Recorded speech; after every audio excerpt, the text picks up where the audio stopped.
வணக்கம். நான் உங்கள் சுபலக்ஷ்மி. நம்ம தொடர்ந்து குழந்தை வளர்ப்பு அறிவியல் அந்த புக்க ரிவ்யூ பண்ணிட்டுருக்கோம்.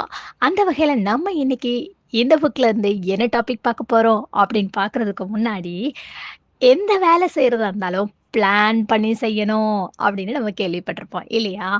அதெல்லாம் சரிதான்.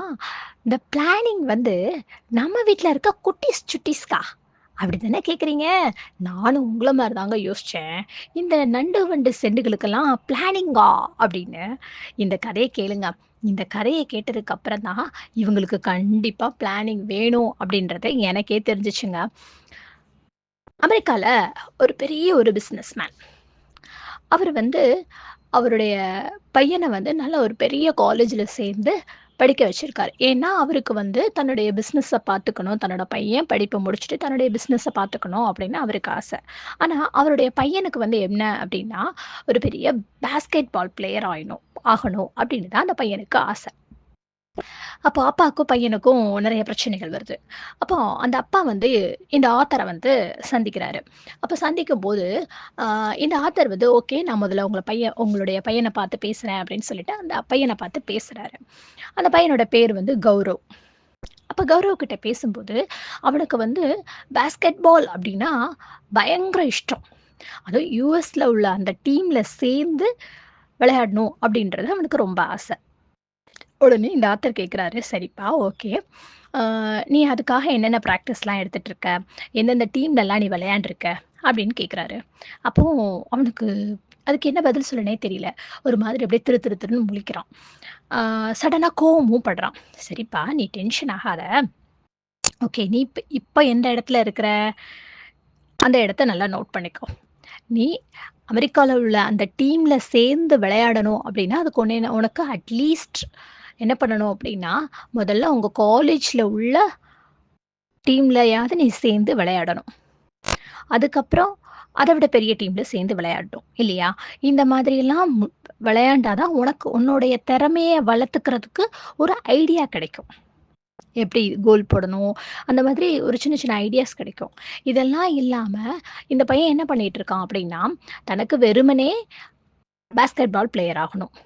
அந்த எண்ணம் மட்டும் தான் அவன்ட்ட இருக்க தவிர, அவன் அதுக்கான பிராக்டிஸோ, அவன் டெய்லியுமே தனியா விளையாடுறான். அதுக்கான எந்த டீம்லயும் அவன் சேரல. அதுக்கான ப்ராப்பரான பிராக்டிஸ் எதுவுமே அவன்கிட்ட இல்ல. அப்போ இந்த ஆத்தர் வந்து சொல்றாரு, "நீ இப்ப எந்த இடத்துல இருக்கிற? உன்னோட இலக்கு எந்த இடத்துல இருக்கு? இத நீ அடையணும் அப்படின்னா, இதுக்கு நீ என்னென்ன வழிமுறைகள் செய்யணும்?" அப்படின்றத இந்த ஆத்தர் வந்து தெளிவா சொல்றாரு. குறைஞ்சபட்சம் நீ என்ன பண்ணணும் அப்படின்னா, ஒரு காலேஜ் டீம்லயாவது நீ ஆடினா தான் உன்னுடைய திறமைய வளர்த்துக்க முடியும். அதுக்கு நீ டெய்லி காலேஜ் போணும். அப்படின்றது எல்லா விஷயத்தையும் அவனுக்கு சொல்லி புரிய வைக்கிறாரு. அதுக்கப்புறம் அவனுக்கு ஒரு தெளிவான ஒரு ஒரு ஸ்ட்ரக்சர் வந்து கிடைக்குது. ஓகே, நான் அங்க போணும்னா இந்த மாரி பண்ணணும் அப்படின்னு.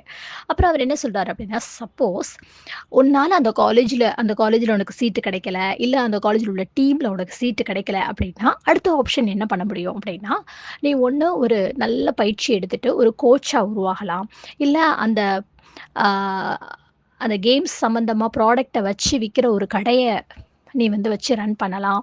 இல்ல இது எதுவுமே உனக்கு பிடிக்கல அப்படின்னா, உன்னுடைய அப்பாவுடைய பிசினஸ நீ எடுத்து நடத்தணும் அப்படின்னு சொல்லிட்டு அவனுக்கு சொல்லி புரிய வைக்கிறாரு. ஓகே, ஆப்ஷன் வந்து ஒரு தெளிவான ஒரு பிக்சர் வந்து அவனுக்கு வந்து கிடைச்சுச்சு. இல்லையா? இப்படிதான். எனக்கும் அப்படிதான் தோணுச்சு ஃபர்ஸ்ட்டு. பிளானிங்கா அப்படின்னு சொல்லிட்டு. இப்ப இந்த கதைய கேட்டோனே உங்களுக்கும் ஒரு தெளிவான ஆன்சர் கிடைச்சிருக்கும் இல்லையா? ஏன்னா, குழந்தைங்களோட கனவுகள் வந்து நிறைவேறணும் அப்படின்னா, அதற்கு ஒரு தெளிவான நம்ம நடைமுறைக்கு சாத்தியமான ஒரு திட்டத்த வந்து வகுத்து கொடுக்கணுங்க. அதுதாங்க இப்ப நம்ம பார்க்க போற டாபிக் என்ன அப்படின்னா, திட்டமிட கற்றுக்கொடுங்கள். அவங்களுடைய முதல்ல அவங்களுக்கு ஒரு இலக்கு இருக்கும். ஃபார் எக்ஸாம்பிளுக்கு ஒரு குழந்தை 90 மார்க்ஸ் வாங்கணும் மேக்ஸ்ல அப்படின்னு நம்ம நெனச்சிருந்தோம் அப்படின்னா, அந்த கோல வந்து அதுக்கு வந்து நம்ம பிளான் பண்ணணும். ஃபர்ஸ்ட்டு ஆனுவல் எக்ஸாம்ல 95 90 மார்க் வாங்கணும்னு நம்ம நெனச்சிருந்தோம் அப்படின்னா, குவார்ட்டர்லில ஒரு 70 மார்க், ஹால்ஃப் இயர்லில ஒரு 85 மார்க்ஸ் வாங்குனா தான் ஆனுவல்ல வாங்க முடியும். ஸோ இந்த மாதிரி அவங்களுடைய இலக்க அடையறதுக்கு நம்ம சின்ன சின்ன துண்டுகளா பிரிச்சு, அவங்களுக்கு வந்து அந்த பிளானிங்க வந்து நம்ம சொல்லிக் குடுக்கணும் அப்படின்னு சொல்ல வராரு. அதுதாங்க இந்த சுவாரஸ்யமான டாபிக். ஓகே. இந்த பிளானிங் சொல்றீங்க. அத ஈக்குவலா பிரிச்சு அவங்களுக்கு சொல்லிக் குடுக்கணும் அப்டின்னும் சொல்றீங்கப்பா. அத எப்படி நம்ம அவங்களுக்கு புரியிற மாரி சொல்றது? அப்டின்னு தானே கேட்கிறீங்க? ஆமாங்க. அதுக்கு அந்த ஆத்தர் ஒரு சூப்பரான ஒரு வழி சொல்றாரு. அட்டவணை போடுங்கள் அப்படின்னு சொல்றாரு. அதாவது சார்ட் போடுங்க அப்படின்னு சொல்றாங்க. உதாரணத்துக்கு நம்ம வீட்ல ஒரு ஃபங்ஷன், ஒரு கல்யாணம் அப்படின்னா, நம்ம எல்லாமே அத வந்து அந்தந்த டைமிங்ல சொல்லுவோம். எத எடுத்தாலும் ஒரு நேரம் காலத்துல செய்யணும் அப்படின்னு சொல்லுவாங்க பெரியவங்க. நம்ம என்ன பண்ணுவோம் அப்படின்னா, கல்யாணத்துக்கு பெண் அழைக்கிறது இந்த டைம்ல, மாப்பிள்ளை அழைக்கிறது இந்த டைம்ல முகூர்த்தம். இதெல்லாம் அந்த டைமுக்கு அந்தந்த டைம்ல, அந்தந்த டேட்ல நம்ம ஃபிக்ஸ் பண்றோம் இல்லையா? அதே மாதிரி குழந்தைங்களுக்கு நாம வந்து சார்ட் போட சொல்லிக் குடுக்கணும். எப்படி அப்படின்னா, ஏன்னா குழந்தைங்க வந்து நம்ம சின்னதுலேருந்து ரொம்ப அவங்க கொஞ்சம் சுதந்திரமா வளர்ந்துருப்பாங்க. சின்ன வயசுலேருந்து. அவங்க நெனச்ச நேரம் தூங்குறது, அவங்க ஸ்கூலுக்கு போக முன்னாடி பார்த்தீங்க அப்படின்னா, நெனச்ச நேரம் சாப்பிடுவாங்க. அவங்க தூங்கி எந்திரிச்ச பிறகு சாப்பாடு குடுப்போம். ஸோ ரொம்ப சுதந்திரமா வளர்ந்துருப்பாங்க. ஸோ அப்படிப்பட்ட குழந்தைங்கள நம்ம தொடர்ந்து ஒரு ஒரு சீரா அவங்களுடைய அன்றாட கடமைகள வந்து நம்ம செய்ய வைக்கிறதுக்கு வந்து நமக்கு கொஞ்சம் டஃப்பா தான் இருக்கும். ஆரம்பத்தில இது ரொம்ப டஃப்பா இருக்கும். ஆனா போக, போக குழந்தைங்க அந்த சார்ட் ப்ரிப்பேர் பண்ணி குடுத்தோம் அப்படின்னா, அதுக்கு அவங்க பழகிருவாங்க அப்படின்னு சொல்றாரு. ஆனா முதல்ல கொஞ்சம் எதிர்ப்பு இருக்கத்தான் செய்யும் அப்படின்றத இந்த ஆத்தர் ஆ ஆணித்தரமா சொல்றாரு. நெறைய பேர் சொல்லுவாங்க. குழந்தைங்களுக்கு வந்து நேர நிர்வாகம் வந்து சரியில்லப்பா! அப்படின்னு நெறைய பெற்றோர்கள் வந்து சொல்லுவாங்க. அது என்ன அப்படின்னா, நம்ம அட்டவணை போட்டு நம்ம கொடுத்துட்டோம் அப்படின்னா, அது வந்து அந்த அட்டவணைய நம்ம திரும்ப ஃபாலோ பண்ணியிருக்க மாட்டோம். அந்த சார்ட்ட வந்து திரும்ப நம்ம ஃபாலோ பண்ணியிருக்க மாட்டோம். ஒன்ஸ் இந்தந்த டைம்ல இந்தந்த செய்ப்பா அப்படின்னு சொல்லிட்டு நம்ம விட்டுருப்போம். நாம தொடர்ந்து அவங்கள கண்காணிக்கணும் அப்படின்னு சொல்றாரு. அதே மாதிரி முக்கியமா என்ன சொல்றாரு அப்படின்னா, குழந்தைங்களோட சேர்ந்து தான் நம்ம வந்து அ அந்த சார்ட்ட வந்து ப்ரிப்பேர் பண்ணணும் அப்படின்னு சொல்றாங்க இந்த ஆத்தர். அதாவது இப்போ ஒரு குழந்தை சொல்லும். சில குழந்தைங்க காலைல எந்திரிச்ச உடனே படபடன்னு எந்திரிச்சு பிரஷ் பண்ண ஆரம்பிச்சுரும். சில குழந்தைங்க என்ன பண்ணுவாங்க அப்படின்னா, எந்திரிச்சு அப்படியே ஒரு 5 நிமிஷம் இல்ல 10 நிமிஷம் அப்படியே உட்காந்துருப்பாங்க. இல்லையா? இப்ப 7:00 எந்திரிக்கிறாங்க அப்படின்னா, ஒரு 7:10க்கு தான் பிரஷ் பண்ண வருவாங்க. ஸோ இந்த மாதிரி அவங்கள உட்கார வச்சு, அவங்க கிட்ட கேட்டு நம்ம வந்து அந்த சார்ட்ட வந்து ப்ரிப்பேர் பண்ணணும் அப்படின்றத ரொம்ப தெளிவா, அழுத்தமா சொல்றாரு இந்த ஆத்தர். ஸோ இப்படிலாம் நம்ம செய்யும்போது என்ன ஆகும் அப்படின்னா, அவங்களுக்கு ஒரு சுய உரிமை சார்ந்த சந்தோஷம் வந்து கிடைக்கும். 2வது அவங்க வந்து ஒரு முன்மாதிரியா நடந்து கொள்றதுக்கு ரொம்ப யூஸ்ஃபுல்லா இருக்கும் அப்படின்னு சொல்றாரு இந்த ஆத்தர். சரிப்பா, அதெல்லாம் சரிதான். இந்த சார்ட்டுன்னு சொல்றியே, அது எந்தெந்த டைமுக்கு என்னென்ன சார்ட்டு அப்படின்னு தானே உங்க மைண்ட்குள்ள யோசிக்கிறீங்க. வாங்க அடுத்தது சொல்றேன். காலையில தூங்கி எந்திரிச்சதுலேருந்து ஸ்கூல் போற வரைக்கும். அதுக்கு வந்து நம்ம ஒரு சார்ட். இத்தன மணிக்கு எந்திரிக்கணும், இத்தன மணிக்கு பிரஷ் பண்ணுங்க, இத்தன மணிக்கு குளிங்க, இத்தன மணிக்கு சாப்பிடுங்க.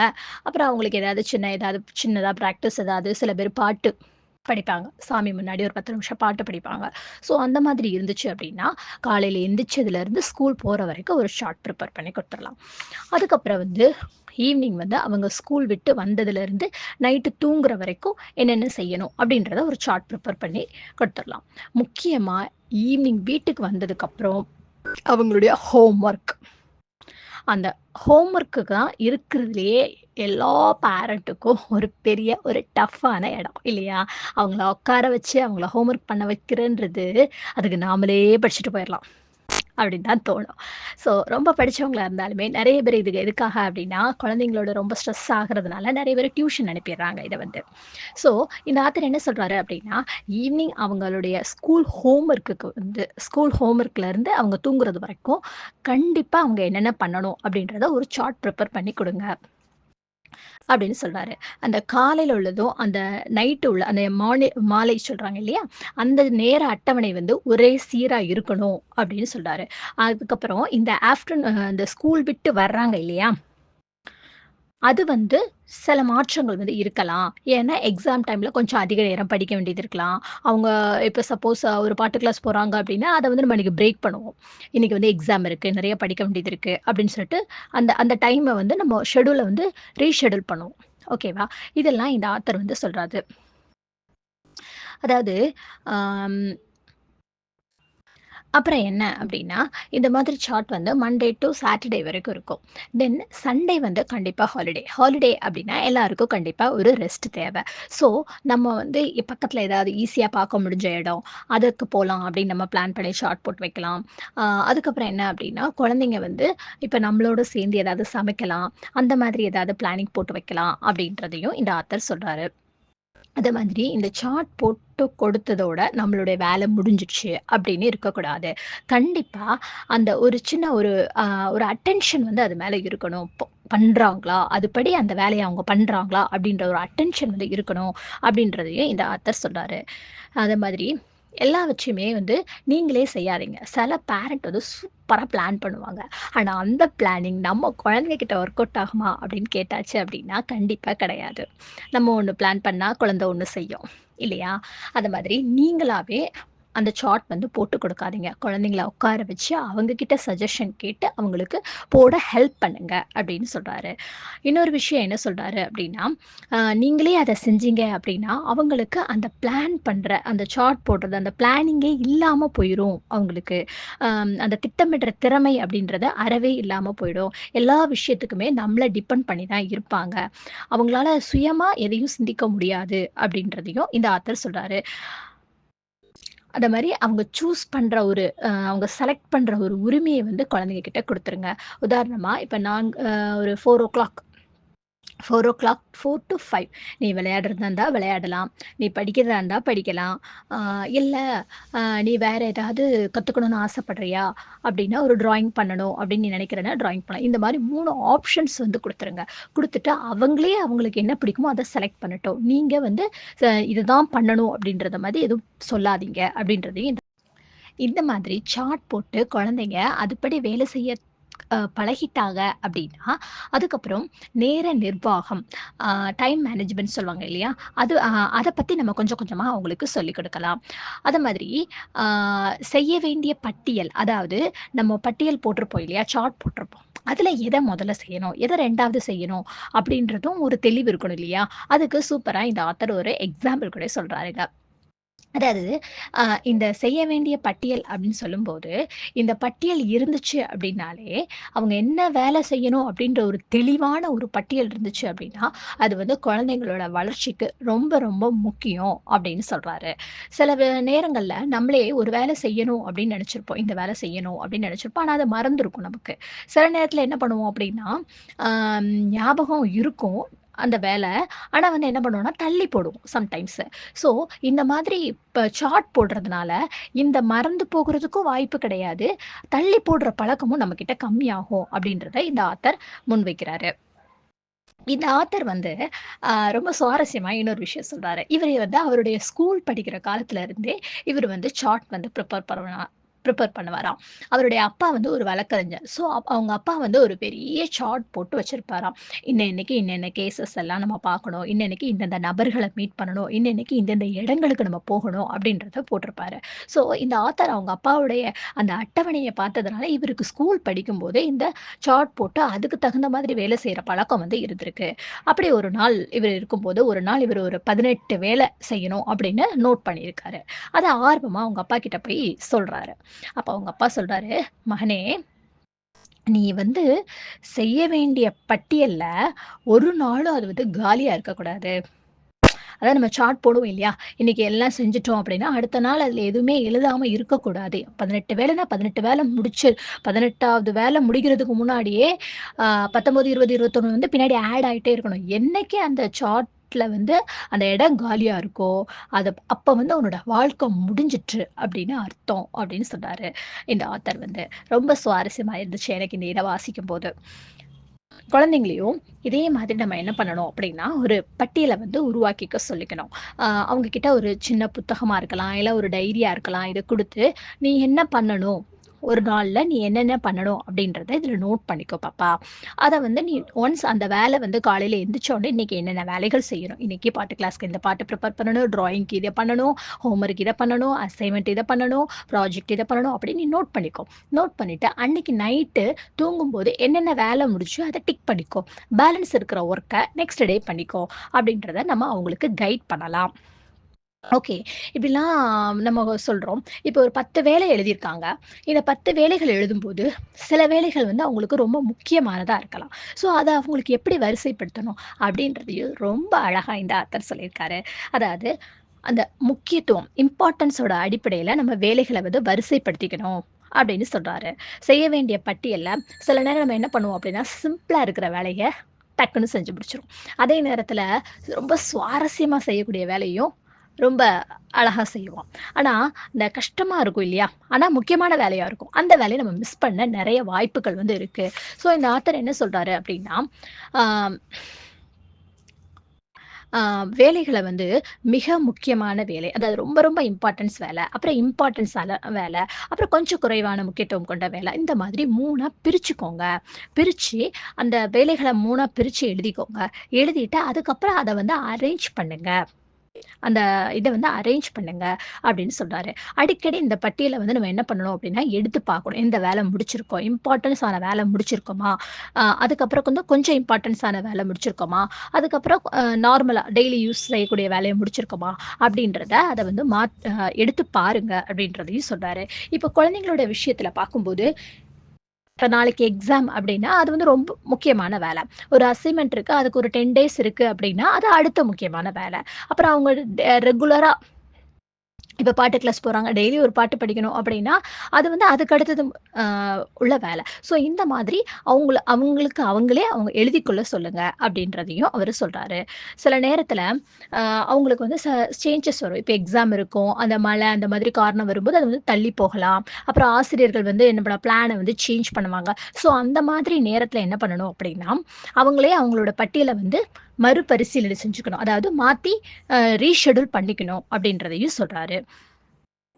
இந்த மாரி போடுறதுனால, இந்த முன்னுரிமை அதாவது எது இம்பார்ட்டன்ட், எது அதுக்கப்புறம் இம்பார்ட்டன்ஸ் அந்த மாரி நம்ம வரிசைப்படுத்துறதுனால, அவங்கள ஹோம் ஒர்க்க கரெக்ட்டான டைமிங்ல முடிக்க முடியும். அந்த மாதிரி எக்ஸாமுக்கு முன்னாடியே அவங்களால ஈஸியா படிச்சு வைக்க முடியும். அவசரமா நம்ம எந்த வேலை செஞ்சாலுமே, அதுல வந்து நம்மளால நேர்த்தியா செய்ய முடியாது. அதுக்கு கரெக்ட்டான நேரமும் நமக்கு கிடைக்காது. ஸோ இந்த மாதிரி பிளானிங் எல்லாம் பண்ணும்போது, அவங்களுக்கு வந்து இந்த திறமை வந்து ஈஸியா வந்து கை வந்துரும். படிப்புல மட்டும் இல்ல, இந்த திறமை அவங்களுடைய லைஃப்க்கும் ரொம்ப ரொம்ப யூஸ்ஃபுல்லா இருக்கும். ஸோ குழந்தைங்க இதனால ரொம்ப திறமைசாலியா இருப்பாங்க அப்படின்றதையும் இந்த ஆத்தர் சொல்றாரு. "நேரம் காலம் தெரியாம விளையாடாத" அப்படின்னு நம்ம நெறைய நேரங்கள்ல அந்த வார்த்தைய வந்து கேள்விப்பட்டிருப்போம். விளையாட்டுக்கே நேரமும், காலமும் ரொம்ப முக்கியம் அப்படின்னா, நம்மளுடைய வாழ்க்கைக்கு எவ்வளவு முக்கியம் இல்லையா? அதாங்க இந்த ஆத்தர் சொல்றாரு, "காலம் அப்படின்றது அ நம்ம நம்ம திட்டமிடுறோம் இல்லையா? அந்த பிளான் வந்து சக்சஸ்ஃபுல்லா நடக்கணும் அப்படின்னா, அதுக்கு கண்டிப்பா ஒரு காலத்த வந்து நம்ம நிர்ணயிக்கணும்" அப்படின்னு சொல்றாரு. அதாவது ஒரு அசைன்மென்ட்டா இருந்தாலும் சரி, ஸ்கூல்ல குடுக்குற ஒரு அசைன்மென்ட்டா இருந்தாலும் சரி, வீட்ல நம்ம சொல்ற ஒரு வேலையா இருந்தாலும் சரி, அத வந்து அதுக்கு கரெக்ட்டான ஒரு காலம் வந்து நம்ம நிர்ணயிக்கணும் அப்படின்னு சொல்றாரு. அத வந்து நீங்களா சொல்லாதீங்க. ஒரு ஒரு ஒரு லெசன் படிக்கிறாங்க அப்படின்னா, இத வந்து உனக்கு எவ்வளோ நாள் ஆகும் அப்படின்றத உங்க குழந்தைங்க கிட்ட கேட்டு, அவங்களே சொல்லணும். இது வந்து எனக்கு இவ்ளோ டேஸ் ஆகும். இந்த வீக் ஆ எண்டுல நான் வந்து இந்த தேதியில முடிப்பேன் அப்படின்ற மாரி அவங்களே பிளான் பண்ண சொல்லுங்க அப்படின்றதையும் இந்த ஆத்தர் சொல்றாரு. அதாவது நீங்க எப்படி உதவ முடியும் அப்படின்னா, உங்க குழந்தைங்களுக்கு ஆம், உங்க வீட்ல ஒரு கேலண்டர், ஒரு எம்ப்டி கேலண்டர் எடுத்துக்கோங்க. எம்ப்டி கேலண்டர் எடுத்து அத வந்து ஒரு ஆணில தொங்க விட்டுருங்க. தொங்க விட்டுட்டு, "என்ன வேலைய எந்த தேதிக்கு நீ முடிக்க போற பாப்பா?" அப்படின்னா, அவங்கள விட்டே அந்த வேலைய அந்த டேட்ல முடிக்க போறேன் அப்படின்னு எழுத சொல்லுங்க. இப்படி எழுதுறதுனால என்ன ஆகும் அப்படின்னா, தினமும் அவங்க அந்த கேலண்டர பாப்பாங்க. அத மாதிரி அவங்க செய்ற வேலைய அவங்க சீக்கிரமாவே ஸ்டார்ட் பண்ணிருவாங்க. சீக்கிரமாவே ஸ்டார்ட் பண்றதுனால என்ன ஆகும் அப்டின்னா, நிதானமா செய்வாங்க. அவசர அவசரமா செய்ய மாட்டாங்க. அப்புறம் அந்த வேலைய ரொம்ப ஜாலியா, ரொம்ப ஹேப்பியாவும் செய்வாங்க. அது மாரி ஒரு பதற்றம் இல்லாம இருக்கும். தவறுகள் வந்து இதுல வந்து கம்மியாக நெறைய வாய்ப்புகள் இருக்கு. அது மாதிரி அந்த காலக்கெடு அதாவது அந்த காலம், அந்த டைம் அது இந்த இந்த டேட்ல இந்த டைம்ல நான் முடிப்பேன் அப்டின்னு சொல்லும்போது, அது வந்து அவங்க வேலைய முன்னக்கூட்டியே ஸ்டார்ட் பண்றதுக்கும் யூஸ்ஃபுல்லா இருக்கும் அப்படின்றதையும் சொன்னாரு. இத வந்து அவங்க கைப்பட அவங்களே எழுதிக்கிறதுனால, அவங்களுக்கு ஒரு பொறுப்புணர்ச்சியும் இருக்கும் இந்த இடத்துல. நம்ம எதுவுமே வந்து இது பண்ண வேணாம். நீங்க வந்து ஜஸ்ட் அ நினைவுபடுத்தினா மட்டும் போதும் அப்படின்றாரு இந்த ஆத்தர். இதனால குழந்தைங்க வந்து ரொம்ப உற்சாகமா அவங்க வேலைய செய்வாங்க அப்படின்றதையும் சொல்றாரு. சரிப்பா, வேலையெல்லாம் ஓகே. தொடர்ந்து இந்த மாரி சார்ட் இந்த மாதிரிலாம் போட்டுட்டே இருந்தா, குழந்தைங்களுக்கு எப்படிப்பா இருக்கும்? அப்படின்னு தானே சொல்றீங்க. அதுக்கு அடுத்ததா ஒரு சொல்யூஷன் சொல்றாரு இந்த ஆத்தர். வேலைக்கு ஈக்குவலா விளையாட்டு அப்படின்றது இருக்கணுங்க. சில நேரங்கள்ல குழந்தைங்களுக்கு நெறைய ஹோம்வொர்க் இருக்கும். நெறைய ஹோம்வொர்க் இருக்கிறதுனால என்ன பண்ணுவாங்க அப்டின்னா, அவங்க வந்து எத முதல்ல செய்றது, எத 2வது செய்றது அப்டின்றதே அவங்களுக்கு தெரியாது. அவங்க அப்டியே குழம்பி போயிருப்பாங்க. அதனால என்ன பண்ணுவாங்க, "எதையும் செய்ய வேண்டாம்டா சாமி" அப்டின்னு சொல்லிட்டு, மொபைல் ஃபோன் எடுத்து உட்காந்து வீடியோ பார்ப்பாங்க. இல்லைன்னா டிவி எடுத்து உட்காந்து டிவி பார்ப்பாங்க.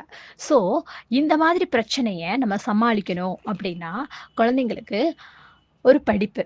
ஒரு 1/2 அன் ஹவர் படிப்பு அப்டின்னா, அதுக்கப்புறம் ஒரு 10 மினிட்ஸ் விளையாட்டு. இந்த மாதிரி இருக்கணும். அதிகமா ரொம்ப நேரம் படிச்சா ரொம்ப புத்திசாலியா இருப்பாங்க அப்டின்னா, கண்டிப்பா கிடையாது. அது வந்து அதிகமா மன அழுத்தமாகும் அப்டின்னும் இந்த ஆத்தர் சொல்றாரு. அப்போ ரொம்ப நேரம் விளையாண்டா நல்லதா? "ஓடி விளையாடு பாப்பா" அப்டின்னு சொல்ற மாதிரி, ரொம்ப நேரம் அப்ப விளையாண்டுட்டே இருந்தா ரொம்ப நல்லதா? அப்டின்னு கேட்டா, கண்டிப்பா அதுவும் கிடையாதுங்க. எதுக்குமே ஒரு அளவு இருக்கு. இவ்ளோ நேரம் படிப்புனா, இவ்ளோ நேரம் விளையாட்டு. அந்த மாதிரி இருக்கணும் அப்படின்னு இந்த ஆத்தர் சொல்றாரு. அதனால படிக்கும்போது அவங்களுக்கு கொஞ்சம் கேப். ஒரு 1 ஹவர் படிக்கிறாங்க அப்படின்னா, ஒரு 10 மினிட்ஸ் விளையாடுங்க. அது வந்து உட்கார்ந்து விளையாடுற விளையாட்டா கூட இருக்கலாம். உதாரணத்துக்கு லூடோ விளையாடலாம் அவங்க கூட, பல்லாங்குழி விளையாடலாம். இந்த மாதிரி சின்ன சின்ன கேம்ஸ் அப்புறம் வந்து கார்ட்ஸ் விளையாடலாம். இந்த மாதிரி சின்ன சின்ன கேம்ஸ் விளையாடும்போது, அவங்களுக்கு பிடிச்ச கேம அவங்க கூட விளையாடுங்க. அப்படின்றதையும் இந்த ஆத்தர் சொல்றாரு. அதே மாதிரி லீவ் இருக்கு அப்படின்னா, அந்த மத்த நாள் போடுற சார்ட்ட விட அந்த லீவ் டைம் இப்போ வின்டர் வெக்கேஷன், சம்மர் வெக்கேஷன் வருது அப்படின்னா, அந்த லீவ்ல அவங்களுக்கு போடுற சார்ட் வந்து ரொம்ப விசேஷமா இருக்கட்டும். அவங்க ஹேப்பியா அந்த செயல செய்ற மாதிரி இருக்கட்டும் அப்படின்றதையும் இந்த ஆத்தர் சொல்றாரு. அடுத்தது என்ன சொல்றாரு அப்படின்னா, பன்முக செயல்பாடு வந்து ஆ ரொம்ப கஷ்டமா இருக்கும். இல்லையா? இப்ப நம்மளே பார்த்தீங்க அப்டின்னா, காலையில பார்த்தீங்க அப்டின்னா, கேஸ் ஆன் பண்ணியிருப்போம். ஒரு பக்கம் வாஷிங் மிஷின் ஓடும். அடுத்தது மோட்டர் போடணும். அப்டின்னு அந்த நெறைய வேலைகள வந்து அடுத்தடுத்து செய்யணும் அப்டின்றதுல ஓடிட்டே இருப்போம். ஏன்னா, இந்த உலகம் வந்து ரொம்ப வேகமா போயிட்டுருக்கு. ஒரே நேரத்தில நெறைய வேலைகள நம்ம செய்ய செய்ய வேண்டிய கட்டாயத்தில வந்து இருக்கோம். இதுக்கு தான் வந்து பன்முக செயல்பாடு அப்படின்னு சொல்றாரு. ஆனா, குழந்தைங்க வந்து நெறைய குழந்தைங்க என்ன பண்ணுவாங்க அப்படின்னா, டிவி பார்ப்பாங்க. டிவி பார்த்துட்டே மேத்ஸ் ஹோம்வொர்க் பண்ணுவாங்க சில குழந்தைங்க. சில குழந்தைங்க என்ன பண்ணுவாங்க அப்படின்னா, ஃபோன் பேசிட்டே வந்து டிராயிங் பண்ணுவாங்க. கண்டிப்பா அந்த வேலைய செய்ய விடாதீங்க. அது வந்து அவங்களால எந்த வேலையும் உருப்படியா செய்ய முடியாது அப்படின்றாரு. ஏன்னா, அவங்களுடைய கவனம் வந்து அந்த செய்ற செயல்ல இருக்காது அப்படின்றாரு. அவங்க ஒரு வேலை செஞ்சாங்கன்னா, அந்த வேலைய நேர்த்தியா செய்யட்டும். டிவி பார்க்குறாங்கன்னா, டிவிய ஜாலியா பாரு. அத ரசிச்சு பாரு. விளையாடுன்னா, விளையாட்ட நல்லா ரசிச்சு விளையாடு. அத விட்டுட்டு 2 வேலையும் ஆ இது பண்ணி செய்யாத அப்படின்றதையும் இந்த ஆத்தர் சொல்றாரு. அதுக்கு வந்து நீங்க அலோவ் பண்ணாதீங்க. படிக்கிற நேரத்தில நல்லா ஃபோக்கஸ்டா படிக்கட்டும். விளையாடுற நேரத்தில நல்லா ஜாலியா விளையாடட்டும். அப்படின்றதையும் இந்த ஆத்தர் சொல்றாரு. குழந்தைங்க ஓகே. இப்போ இந்த பன்முக செயல்பாடு இதெல்லாம் பார்த்தாச்சு.